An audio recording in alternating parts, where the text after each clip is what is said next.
नमस्कार, आप देख रहे हैं बिजनेस टुडे बाजार और आज हम बात करेंगे इलेक्शन से जुड़े हुए कुछ स्टॉक्स की, क्योंकि चुनाव के दौरान और चुनाव के बाद वो कौन से स्टॉक्स हैं जिन पर ब्रोकरेज हाउस बुलिश हैं और ऐसी रिपोर्ट्स हैं जिन पे आप उन रिपोर्ट्स का अध्ययन करके इस बात का अंदाज़ा लगा सकते हैं कि इन स्टॉक्स में आने वाले समय में काफ़ी अपसाइड देखने को मिल सकती है। तो चुनाव की जो थीम है, इस दौरान आपने देखा होगा इस समय चुनाव का माहौल गर्म है और इस गर्म माहौल में कुछ कहीं ना कहीं ऐसी कंपनियां भी शामिल हैं जिनको इस चुनाव का फ़ायदा मिल सकता है। तो आज हम आपके लिए लेकर आए हैं कुछ ब्रोकरेज हाउस की रिपोर्ट्स और इन रिपोर्ट्स में साफ तौर पे ये कहा गया है कि लोकसभा चुनाव के दौरान और चुनाव के बाद इन स्टॉक्स में कहीं ना कहीं अपसाइड देखने को मिल सकता है। तो सबसे पहले बात हम करते हैं भारत इलेक्ट्रॉनिक्स लिमिटेड की, यानी BEL के स्टॉक्स के बारे में।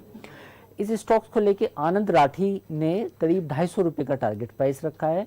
इस रिपोर्ट में करीब 25% की अपसाइड की बात कही गई है।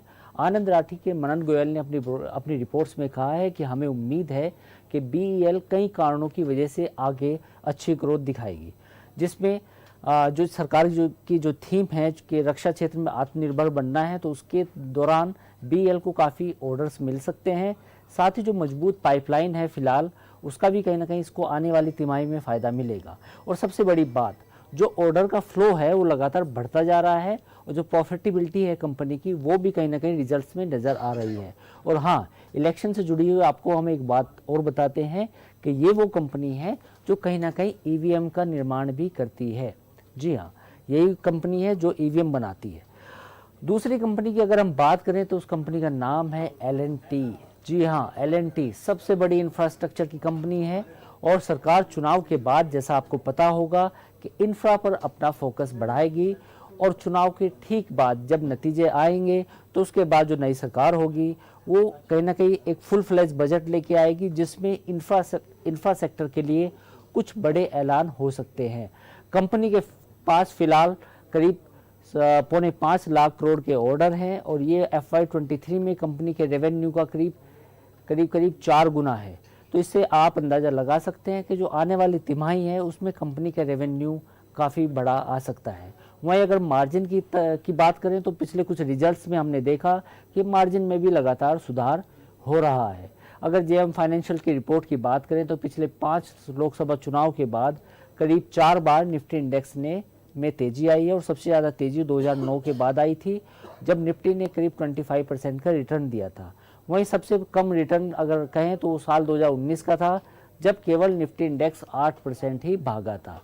केवल 2004 का जो साल है वो एक अपवाद है, जब लोकसभा चुनाव से पहले निफ्टी करीब पहले 3 महीनों में 10% गिर गया था। तो यानी कि जो डेटा कह रहा है वो डेटा साफ तौर पे ये कह रहा है कि चुनाव के बाद कहीं ना कहीं तेजी आती है और इसी तेजी का फ़ायदा इन स्टॉक्स को भी मिल सकता है। तीसरे नंबर पे जो स्टॉक्स है उसका नाम है Hindustan aeronautics limited, HAL। Already ये स्टॉक्स काफ़ी भाग चुका है। चुनाव के दौरान और चुनाव के बाद जो खबरों का फ्लो है इस स्टॉक्स में वो लगातार बढ़ रहा है।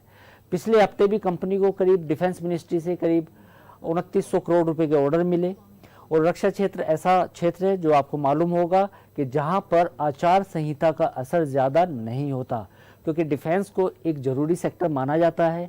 तो चुनाव हो या ना हो, लेकिन अगर कोई रक्षा से जुड़े हुए फैसले लेने हैं वो फैसले लगातार लिए जाते हैं और इसका सबसे ज़्यादा फ़ायदा मिल रहा है HAL को। मॉर्गन स्टैनली की एक रिपोर्ट की बात करें तो कंपनी ने इसका जो टारगेट प्राइस रखा है वो 3129 रुपये रखा है। वहीं कुछ और ब्रोकरेज फर्म है वो ज़रूरत से ज़्यादा बुलिश हैं, उन्होंने 3600 रुपये भी टारगेट रखा है।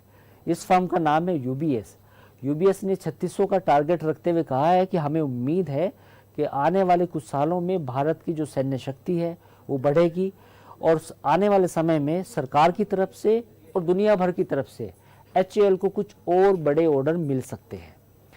अब हम सबसे लास्ट में एक और स्टॉक्स की बात करेंगे जिसका नाम है अडानी एंटरप्राइजेस। अप्रैल मई में इस स्टॉक्स को लेकर कई रिपोर्ट्स आ सकती हैं। फिलहाल जो रिपोर्ट्स हैं मार्च में कम आई हैं, फरवरी में कुछ ज़्यादा है, लेकिन हाल ही में कैंटर की एक रिपोर्ट आई थी। इस रिपोर्ट के मुताबिक अगले 3 महीनों में इस स्टॉक्स में तेजी आ सकती है। ब्रोकरेज हाउस ने इसका टारगेट प्राइस करीब 4368 रुपये रखा है।